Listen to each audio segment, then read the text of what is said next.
Do you like to dance? Today on Life Burst, we have two special guests who certainly do and are going to share that with you.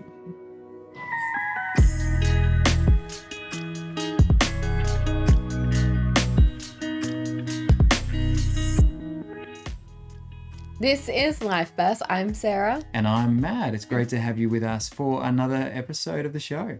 Now, we're going to start off by talking to Dan. Dan, the dancing man. Is that what they call you, Dan? Yeah, pretty much. Okay. Or just Dancing Dan. Dancing Dan. Excellent. Okay. We've also got, Dan. we should acknowledge we've got Justin in the studio as well. We'll hear a bit more of some of his story later on. Now, we're going to start with the obvious. What's on your shirts? Yeah. What's going on here? Freestyle Dance Ministry. Okay. What is that? Well, if you keep watching, you might find out a little bit later. Okay. Yeah. Oh, There's a teaser. Suspense. very Teaser. good. I like that. Okay. Where did life begin for you, Dan? Well, actually, Sarah, quite similar to yourself. I grew up on a farm in McLean Flat near Chunga, so south of Adelaide, and I had pretty much everything catered for me, everything that a child could need or want, and to have the healthiest and happiest life. 3 brothers, a lot of land to wrestle and make cubbies and play and all these kind of things. Loving parents, a great community, opportunities for sport, a cute little primary school that was very catering to our needs. So life started pretty perfectly, actually. Right. Yeah. Do you have some great stories of those growing up years? Sounds like a little bit of a country setting. So possibly the freedom to do some things that city kids don't get to do. Yeah. As our front dam, so the one in front of the house was drying up at the beginning of summer, and it was leaving a residue of a bit of water, but a lot of mud. And so there'd be times where we would strip down to our jocks and go for mud fights and completely cover ourselves head to toe with this cakey, icky mud, and then fling it at whoever came near, including our parents. Yeah. Wow. We may have got in trouble for that. Yeah, right. I'd imagine so. But you can't not, when it's right there. Well, that's fine. It's too tempting. What other things did you get up to with your brothers? Well, playing armies out in the scrubland, we would build these little teepees or out of sticks. We've got these secateurs and make paths through these thorny bushes. And so occasionally we'd get spiked, but it was worth the effort because the results were these secret tunnels that could launch us right near the enemy base. And so when it got dark, we would get our camo on, we would dress up in black, and we'd go for it. Amazing. So it's a real beating the bush boy activities as a kid. Yeah. Yeah. Yeah. I wasn't the bravest kid though. I was often scared of a lot of different things in life. And I would keep my distance very far from playing footy because I was small, timid, shy, and I just figured that if I was out on the field, I'd get crushed. And even motorbikes, I had a bit of a love-hate relationship with them because we had a Pee-wee 80, but when I was a little kid, that was quite big, and it had a power band on it, and so if you just held it in the one spot, it would and just take off. A couple of close calls, some injured parts like fingers and legs and things, but all in all, it's a great place to grow up. Yeah, right. So sport possibly wasn't your thing then. Did you have interests back as a kid, things that you really loved to do outside of playing with your brothers? Well, there probably wasn't too much outside of family life because we did a lot together. But yeah, I did like bits and pieces. I guess in most facets of life, in the creative art, craft, and music. I did tennis and a bit of sport here and there.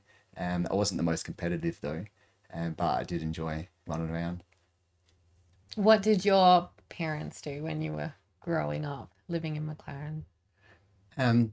A lot of time looking after us, rounding us up. No, they were very supportive and very loving and very catering to opportunities and events. Like actually, perhaps, well, it's a bit funny. Like I think out of my parents, the one who is like most like romantic in like for the family was my father, because he would take us all out on these dates as a family where we'd go for a bushwalk or go for a camping trip. And it was, I didn't realize it until like maybe 20 years later, but that was a very special thing that he did. He would plan out all of these times, like prepare with snacks and with the routes that we're going to take to get here and there. And we had like the best memories from that, like breathing in the natural air, like bonding as a family. And us kids, like we wouldn't know where we'd be going, but would know that it would be good. You had that trust in your family and that relationship and their bonds that will never leave you because of that. What else did you get up to outside of school and failing with motorbikes and not wanting to play sport? Yeah. Well, yeah, like the trust and like the bond of family, I was really tight. So I didn't want to do or venture too much outside of that. And being like quite shy, and like definitely on the shy end as a child, I was timid about trying new things. But if my brothers were into it, or my parents strongly suggested it, like playing the piano, even though I wanted to give up. But after a while, I found a groove and just doing tinkling myself and making up songs, and I realized, oh, yeah, this is cool. I enjoy this. But yeah, I was ambitious. Always, I had lots of ideas. A bit of a ideas man, not the most practical though. And so after I finished school, I embarked on an engineering degree. Right. And I pretty much completed like most of the first year. But then life took a bit of a different turn, one which I didn't want nor expected. And what was that? What happened? Well, my health declined. Right. As you know, the field, Sarah. And it was a gradual decline. At first, I just noticed that I couldn't like focus in or be as attentive with my studies as I would have liked to.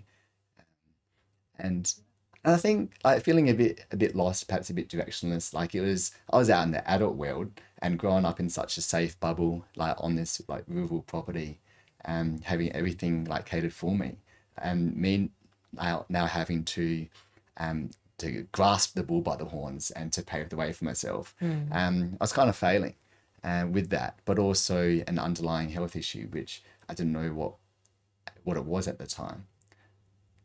Wow. What was happening? What changed? And how did you find out exactly what was going on?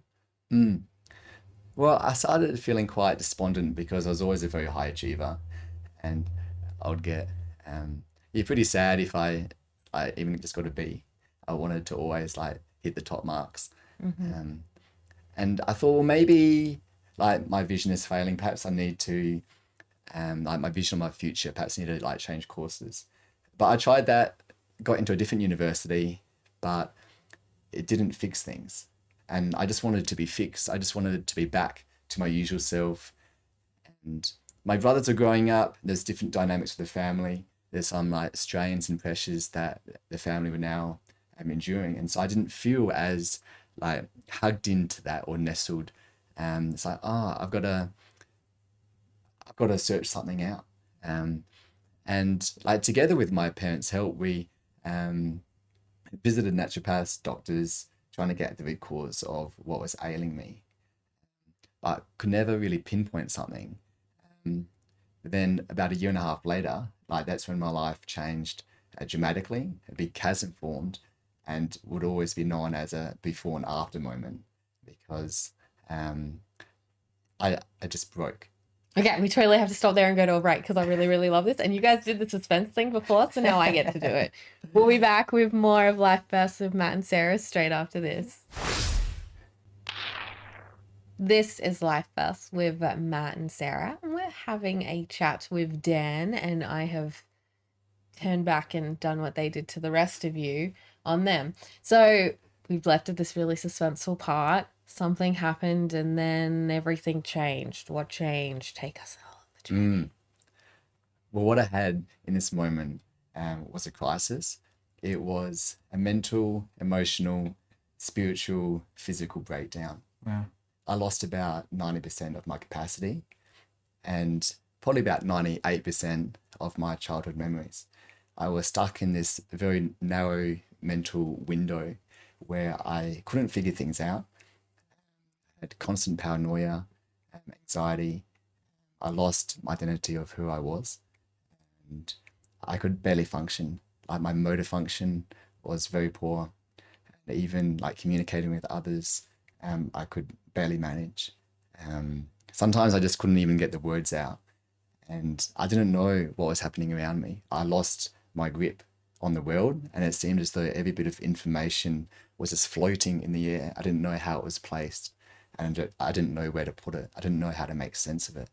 It was quite a sudden like chaos that was caused in my life, and I thought I'd never be normally functionable ever again. Wow. Is there a name that they put to that, what you were feeling and what was happening? There's been lots of different like names and diagnoses which people have like grappled with, and sometimes I would like wear them a bit like as stickers on me, but then feeling as though I was being identified by that or because of that, like, was difficult at times. And because it is quite a vague, a difficult thing to explain, and there's lots of different names it could be, but I call it just a complete breakdown.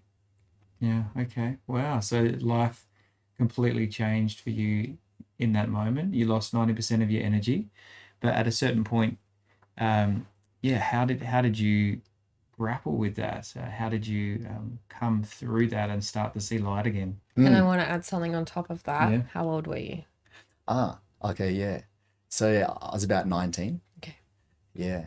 And in answer to your question, basically not well. Okay. I didn't cope well. I like nothing I did from that point was neat and tidy like my life beforehand. I wasn't determined, or I didn't have this strength within me. Like I was very vulnerable, weak, and I hated the position I was at, and I hated myself. So I was in a very dark place. And my journey in recovery was just as messy. I was literally stumbling, fumbling, tumbling along, trying to get back to where I was before, to find my strength, to remember who I was, to regain capacity. But I was grappling in the dark so much. And it took a very long time for me to come to terms with what had happened. I just wanted to be rescued, to be like plucked up and placed somewhere else. And every night before going to bed, I would walk outside, even on the chilliest of nights in winter, and look up at the stars and be like, God, are you there? I need your help. Come rescue me. And I felt as though my words were just fading off, and for a long time unlistened to, unheard. And then, God, I believe, has a bit of a cheeky sense of humor. And in the way in which I wanted him to respond to me, he didn't. He didn't just pluck me up and place me with everything rosy and perfect again. That's too easy. That's right. Yeah. Well, actually, that's exactly right. He dignified me with an opportunity to walking through the hardship and to becoming stronger, journeying with him and with others, and finding aspects of his character, seeing in other people and within myself. And so basically, he gave me an invitation to walk with him, and it wasn't going to be easy, and it wasn't, and it was hard, and it was fraught with even like more pitfalls and dangers and traumas. But I've gotten through, well, at least most part. I still walk metaphorically with a limp, and I struggle on a daily basis. But there's greater like freedom that I experience now. Wow. So, what kind of period? I know you say you're still walking with a limp, but what kind of period of time are we talking where you really were down and out? Are we talking weeks, months, years, where until you got that sense that you're going to get through? Mm. Yeah, thanks for asking about context. I always leave things out. No, that's Okay. So it's about 5 years where I was right. like completely out of action, Mm-hmm. housebound. I lost like most of my friends, and I couldn't study. I couldn't achieve anything. I was in a pit of depression for all of that time, Wow. and hating life, and and beating up on myself a lot. Um, and it wasn't until my parents were planning to make a sea change up to Queensland, and I figured, well, perhaps this is a good like breaking point for me to, to fly out of the nest at the ripe old age of 25 or something, and moved into a bachelor pad, which must have been quite comical for the others, the other four guys, because yeah, I was quite a dysfunctional mess, and I'd grown up in a bubble, and I didn't really know how the world operated. I was very naive and very hurting and very broken. But a few of them in particular have stuck at it with me for the long haul, and they saw something in me which I didn't, and that's basically has been what I can testify so often is that many people have spoken encouragement and strengthened to what they can see deeper in, even when I can't. Wow. Right, we all work together with our different gifts and our different abilities to be able to bring hope to others who might be in those dark places. How did you know you were in those dark places? How did you feel? What was going on inside your head and inside your body? Yeah, well, good question. Growing up, like I mentioned, having everything provided for me on a silver platter, and I was very blessed. I was very fortunate, but along with that, I was also very naive and even arrogant and self-righteous because I was an easygoing kid, friendly, like kind, but a lot of that was on the surface. A lot of that was me projecting because I wanted to be seen as like the good kid, like ticking the boxes, doing well, because people would be pleased with me. And that became part of my identity, which was a bit misplaced. And so I would try to perform to fulfill that. But it wasn't until everything crashed around me and I got to see little bits within my heart that were actually dark and that were judgmental or condemning of others. And I was confronted with the fact that I'm actually not like that good kid that I always thought I was, that I need God's grace just as much as anyone else. But I found it so hard to receive forgiveness from others and from my maker. I felt as though I was worthy for the sickness and worthy for the darkness that was enveloping me, because for the first time I'd become like familiar, like the doors of my heart were opened, and I realized, gosh, I don't like that. That's ugly what I see. How did you overcome that? Well, that definitely wasn't in a one-off event. And it was learning the art of receiving forgiveness. And I think the persistence of others in offering that, and in their unconditional love in accepting me and receiving me in my broken state and in my mess. But I guess I was quite stubborn and I was a bit of a hard case to crack. Yeah, because growing up in a space where I thought, oh yeah, I'm great. Like, I'd be an example to what a good person is like. But then realizing that, no, I'm not that good person. I'm just like everyone else. And I don't like what I see. Yeah, others saw something in me that I didn't. That's beautiful. Yeah. Well, thanks for your honesty. This is Life Bursts. We are chatting to Dan, and there's more to come. This is Life Bursts with Matt and Sarah. Dan, you have taken us on a very deep journey into how you were feeling. And we've talked about sort of how you came out of that. We've covered it a little bit. But how did your life shift and change once you started to see the light, I suppose, out of the darkness? Yeah, well put. I thought that my life would be going this way, and I had lots of ambitions, dreams, and things that I thought I would be able to achieve. You're being very ambitious, but it went in the complete opposite direction. What were those dreams and ambitions and goals that you had on this path? Yeah. Well, I wanted to make like big changes in the world for the better, particularly in developing countries and managing water resources. And so I went into civil and environmental engineering at Adelaide Uni. And the physics and the maths was a bit harder than I thought, but I was looking to being out on the field. But I never would have picked this other route, which I was forced to go down.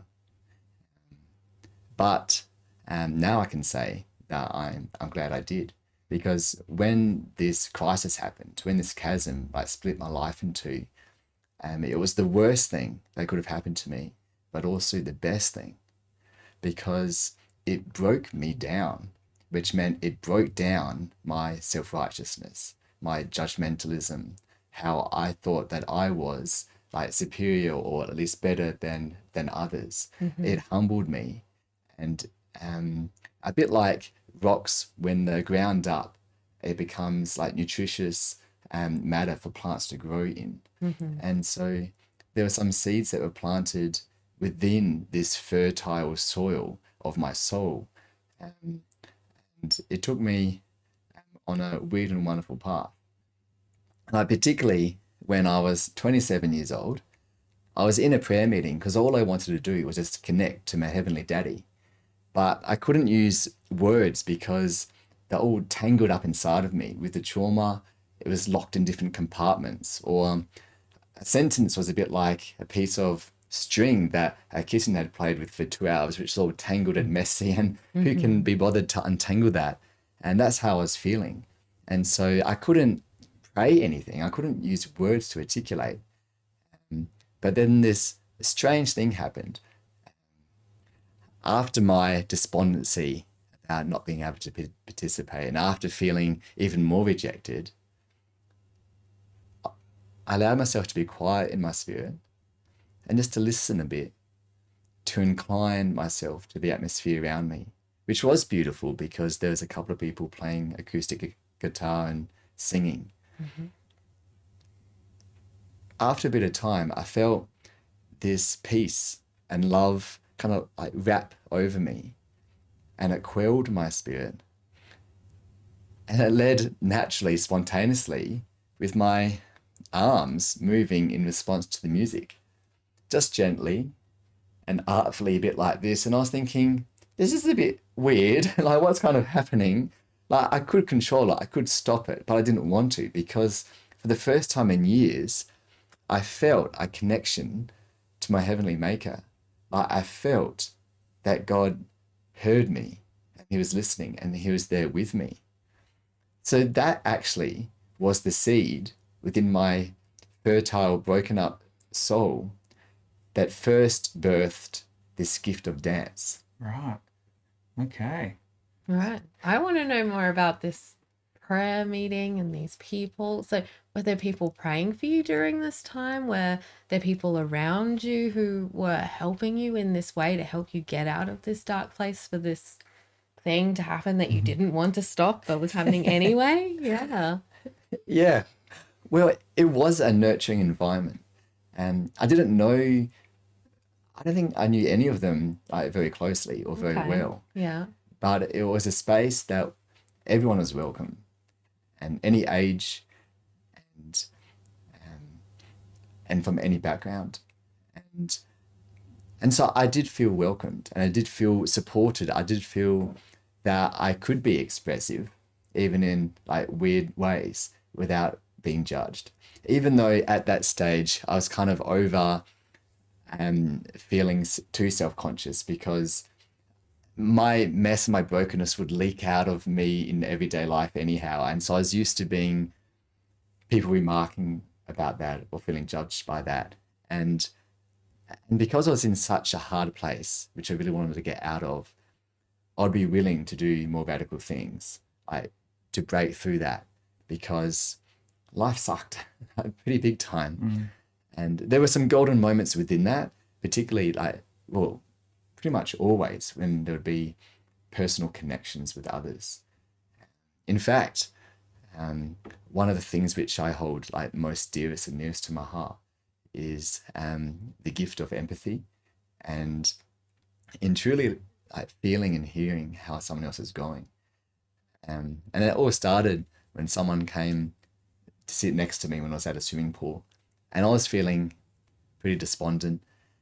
I was feeling a bit too cold to go in for a swim, but and I was a bit surprised that they would even want to come sit next to me. It's like, don't you know that I'm a bit worthless? Like, I don't have any value. My self-esteem is right down there. Why'd you sit next to me? But they just started to open up. They wanted to share. And I felt valued, and I felt as though I had some worth. Well, I must be a worthy human being if they're talking to me. And so I was using my ears. Then after hearing their story, I was moved. And so naturally, tears came rolling down my face. And I love it. Empathy, ears and tears. Yeah, beautiful. So back to the dance. So you had this experience of movement as a prayer, really, and a connection. Did you immediately go from there and think, right, I'm going to explore this and take this and do something with it? Or how did you evolve into, a step towards where you are today and your love for dance? A great question. Well, this is one of the things which I did take the bull by both horns. Right, yeah. I'm like, sweet, a connection, something which I feel like I can express how I'm feeling and without too much effort, because everything in my life at that stage was hard going and a big effort. Nothing came easy, whether it was like diet or how I'd get through the day even. But when I began dancing or even just moving my body, it was like my mind was in neutral and my spirit, my soul was in gear, and I felt free. And so I thought, sweet, I'm just going to grab every opportunity I can and just dance away. And which included predominantly like prayer meetings and church services. Then also if I couldn't sleep at night, I'll put my headphones in and bust some moves. And at that time I was like living in a communal housing, like a mission base. And the place where I chose to dance had like windows that didn't have any blinds or curtains to the outside. And I think there were some who also couldn't sleep and walk by going, what is this guy doing? Yeah. I'm just sad that they didn't come join me to have a silent disco. What did people think at church of you dancing? Like, what type of church was it? Well, another good question. Like, there was a lot of mixed responses, and like quite polarized. And at the time, like, I didn't have stable accommodation, and my life was in a constant state of flux. And so I was living like couch surfing or a bit here and there. And so I would, like wherever I was staying, I would like visit a church and participate there. And some people really appreciated me being involved. And others perhaps didn't think it was appropriate me worshipping in that way. And how did you tolerate that? Well, should you throw in another suspense? Find out after the break. Yeah, That's a good okay. idea. We did hear that. This is the Life Burst of Matt and Sarah. We'll be back straight after this. This is Life Burst, and we're chatting to Dan. And Dan, I think most of us have seen people who love dance, and dance is appreciated by some in society, and others, as you've kind of alluded to, find it a little bit unusual or out of place. You've experienced that in churches, as you were saying as well, as you took prayer and I guess worship into dance became more a part of your life. How did that pan out in different places, and how did you grow confidence to push on with that? Yeah, that was another example where like things weren't like neat and tidy and straightforward. There was a lot of navigating and a lot of like lessons and things that I was learning, because it was a bit like I was given dance as a Christmas present, and as a kid being so excited, I was unwrapping it and learning about it, exploring it, and feeling free, like playing with this new toy, like which dance was for me. But also, like children, like can be a little over enthusiastic at times, or there may be like the right times and contexts like for things to be expressed. And so I was navigating the dynamics and where there would be spaces that were appropriate, and perhaps where it wasn't. Because even though I have come to understand even greater that that dance like is a beautiful and fun and vibrant expression of worship, um, there is nothing that trumps love for another. And I realized that if I am causing like someone like offense, or taking away from like their time of worship in their space, and particularly if they've asked me or if they've asked someone else that if I could dance elsewhere, or then I realized that that is really what Jesus would prefer, is for me to be considerate of others above my own desire, because I could dance anywhere anytime. I don't have to dance in a particular space, and but at this time I was a bit like a man on a mission and thinking, oh wow, this is so much freedom which this dancing is bringing, and perhaps I need to reject this and I have to like speak out my story and make it known. And perhaps I was a little zealous of that, and but I've been learning to be more inclining my ear to others and being more sensitive to how others around me are feeling. And in fact, now, predominantly in worship spaces, I feel drawn and led to be on my knees and in prayer. Sometimes it may come out in a dance, but I haven't gone in with the presumption that I'll be either energetic or very expressive, but I want to be led by God as He's the one who gave the gift to me. I want to steward it well. Mhm. So coming back to what you were hoping to do with life, your big dreams about changing the world and helping those overseas through engineering, that had all ground to a halt through what you went through. But as you were emerging from this and dance was becoming part of life, how did you what did life look like for you now in the day to day? I'm imagining not that you just danced every moment, and that that's how it continued. What did you do to fill your days? Mm. Well, yeah, because I did love to take every opportunity to dance if I could, but of course that it wasn't my vocation Yeah. and it wasn't my job at the time.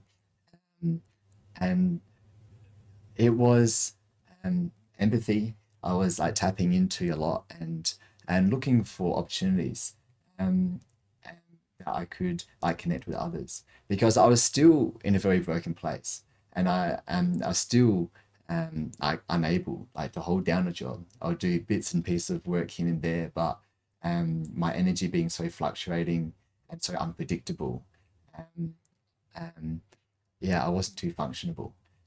But with the energy and the joy that it did have, I did want to like share and connect. Mm. And so I'd often volunteer within the church community, um, and also outside as well, and be available if people needed help or a listening ear.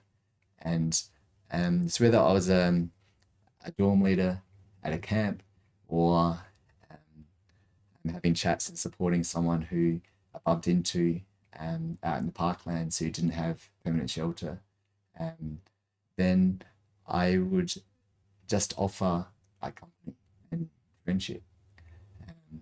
Because having known what it was like to be alone and feeling pretty down, um, I I realized that really life is at its fullest in the company of others and in sharing that. And it didn't matter who it was.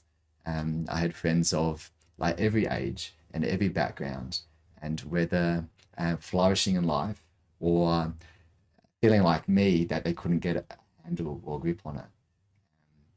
I love journeying with people. Where were your parents and the rest of your family while you were on this journey? Well, they were very closely attentive to my heart and to what I was going through. My parents were up in Queensland, which is probably like a safe buffer for them, because if they knew all the things that I was doing, they would probably freak them out. I learnt how to have a good parent filter Right. because some of my adventures in journeying with people were quite precarious and were unexpected to me, but not without their dangers. And there were a lot of learning curves which I went through and which I'm like grateful, which I now know a bit more wisdom, but not regretful that I had journeyed with them. But yeah, my brothers, we still love catching up. Like we're close. We have that strong bond and that trust from those formative years, which we all hold precious. Mm. Wow, quite an incredible story. Yeah, I know. I love that there's a real depth to what you're sharing, that you're digging into deep and real maturity that's come through having walked through the tough stuff. You can see that, and your empathy, it comes out as well. Have you got any stories, without using their names, of people that just through you being you and in the right place, people you've been able to help, having that empathy, that their life was impacted in a positive way? With the parent filter on. Yes, yes. They're probably watching. Sure. Well, there's one that actually dovetails in with dancing. Right. Okay. And also what I've learned is that this gift of dance, because it was given to me, I don't want to demand like how or when I use it. I also want to be led by opportunities, that if God leads me that way. And there have been some times I was actually at my brother's house playing board games, and both of you know him, up in Mount Barker. And I was due to go home where I was living at the time in Victor Harbour, and the natural way to drive back would be through the hills, the country. But as I left my brother's house, I had this feeling, this sense that I should detour an hour extra to go by the city. And I had no idea why. And I thought, well, that's a silly thought. But I always give myself permission to pause. So I turned the car off, parked it, and just sat there for about half an hour going, hey, God, is this one of your ideas? Or is this just a silly idea that I should just move to the trash can? I wasn't too sure, but I thought, but if it is one of your ideas, I don't want to miss it. So I did proceed to drive down to the city. And as I did, my energy started picking up. So this was 11 p.m. On a Tuesday night. Okay, good to clarify that. Yeah, a bit of context. Yeah. And, nothing much happens 11 p.m. on a Tuesday night in Adelaide, as you know. And I was thinking, what is my adventure tonight? And I was getting really nervous. Yeah. Because I didn't know the blueprint, I didn't know the plans. But I parked my car in the CBD, and I had my Bluetooth speaker with me, and I thought, may as well take that. And I had this dancing energy pick up. But then I just had this feeling I needed to dance up the main mall of Adelaide, Rundle Mall, to tunes. I'm like, out in public when it's not called for, by myself at night, and it's a bit of a ghost town anyway, like, no. And I did not want to do that. Yeah. But because I felt led to, and I'm like, this is an opportunity where I can choose to overcome my own self-consciousness and being insecure.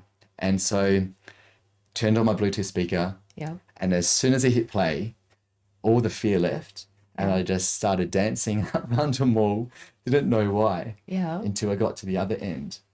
And there's an older man who was limping.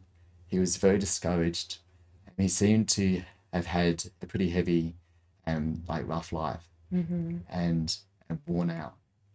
But when he saw me dancing, a smile was turned on his dial, and we locked eyes, and we just exchanged a bit of joy. And in that moment, I realized that my Heavenly Father would detour me an hour out of my way on a Tuesday night just simply to put a smile on someone's face. And I was pretty impacted by that. That's really powerful. That's That really goes to show powerful. how much like God loves each one of us. Yeah, that's right. Wow, very powerful. And we are going to hear from the other gentleman sitting next to Dan, and the story of this ministry dancing thing all come together. Okay, you can do the thing. Do the thing. 1, 2, 3. Oh yeah. This is Life Fast with Matt and Sarah. Now, Dan, how did you meet the person sitting next to you? Jumpin' Justin. Jumping Justin. Yeah. Dancing Dan, Jumping Justin. Yeah. Our crew names. Excellent. Nice. Okay, how did you meet each other?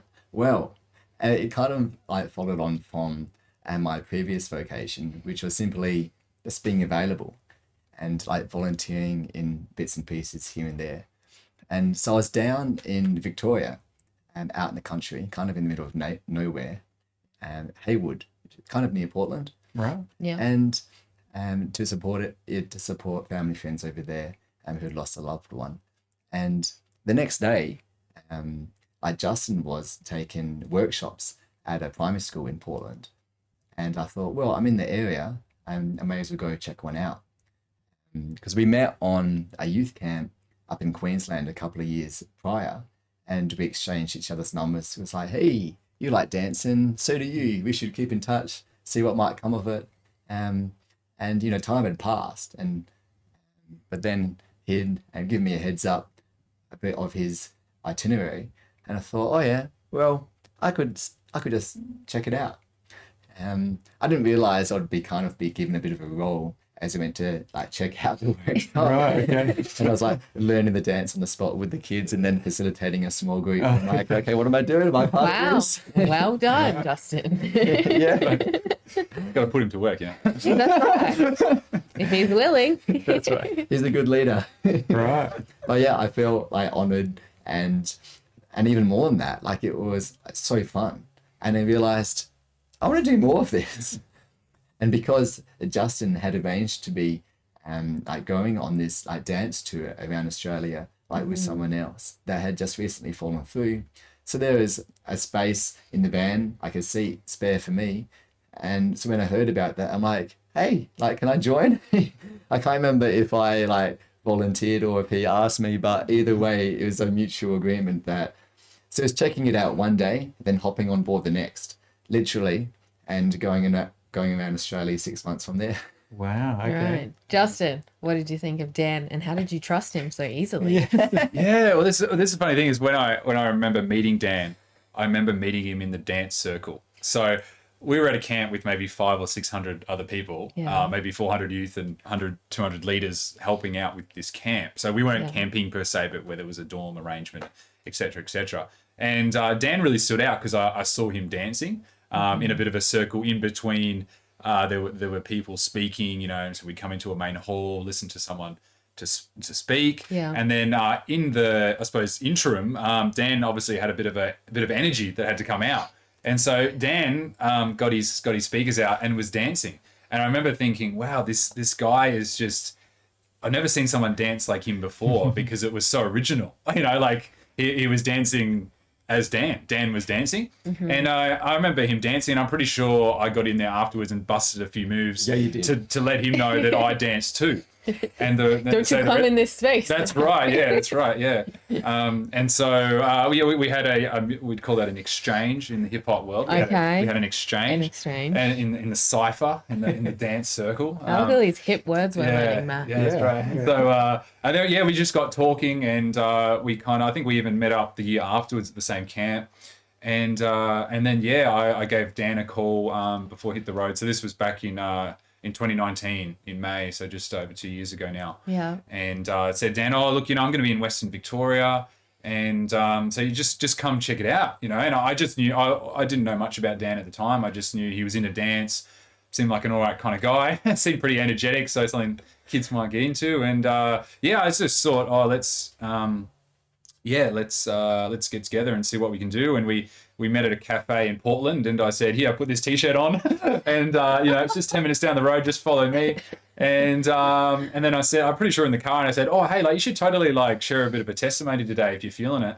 Like, we'll just kind of see how it goes. And so, we're at, it's just a little Lutheran school in Portland. And I'm pretty sure we were just packing up the sound gear afterwards. And I was even showing him, I said, just so you know, this goes here, and almost with the assumption that he was going to be sticking around. And then he was kind of like, oh, so, what are you doing for the next few months? And I said, oh, well, actually, you should, come along. This is what we're going to do. And he was like, oh, awesome. And I was like, I suppose that's it. Wow. And so, it kind of, it wasn't, there was a lot of things to learn, and we're still learning a lot about each other and life on the road and how to do that practically, logistically. Because Dan still had his car at the time. And so we were kind of trying to coordinate how this was going to work. And Dan, like, I suppose, so to speak, he packed up his life, overnight. And so we headed west, into Adelaide, actually, and over the coming months. And, we're on the road till about October, November in 2019. Right. Yeah. Now, you've got the shirts. I assume that's the ministry. That's right, Freestyle Dance They're already Ministry. doing it. That's the shirt that he had to put on, and he's stuck with it since. That's right. Well, these are new. These are later. Okay. Yeah, we didn't have anything quite as jazzy as this at the time. They were just a standard tee. Standard white tee, and here we go. Yeah, so Dan actually was a mate of Dan's one, Arian. Shout out to Arian, helping us out with these tees. They're a bit less, they're non-sweat or whatever. It's sweat wicking, is it? Yeah. So and they're a bit easy to wash and dry and da. So Nice. there we go. Wonderful. Thank you for your information about your t-shirts. And we will hear more of your story next time as well, which I'm really looking forward to as well. Thanks, Justin. Yeah, thank you for sharing that inside of Dan. Now, Dan, in the final couple of minutes of the show, if you had one piece of advice to share with those today, what would that be? It would be that suffering isn't your enemy. Like, it hurts. Like, no one loves it. You can hate on it. Like, it's not comfortable, and it shouldn't be. Like, suffering sucks. But as it has done for my life, it was the vehicle or the mechanism to crush down these rocks that were stuck in my flow of being condemning of others, being self-righteous and pious, things like that, so that I would be a plantable field for things that would give life to grow. Beautiful. That's lovely. And you're a male and used to plant reference. That's really good. Doesn't happen often, folks. Just saying. Thank you, Dan and Justin, for coming in, and especially to Dan for sharing a burst of your life with us today, and Justin for the sharing of your life that will happen next time. Really looking forward to hearing the other side of the story. Yeah. Stay tuned. The real story. Yeah. This has been Life Burst. You can catch up with us wherever you get your podcasts from. And of course, on YouTube and Facebook. I'm Sarah. And we should say a shout out to our viewers on Channel 44 in Adelaide as well. Thank you so much for joining us today. Do the thing. They're going to do the thing. Oh, yeah. Life Bursts is hosted by Matthew Karat and Sarah Freeman, with production by Reese Jarrett and Kay Hoshraw Ozadigan. For more episodes of Life Bursts, go to rawcut.com.au. This is a RawCut production.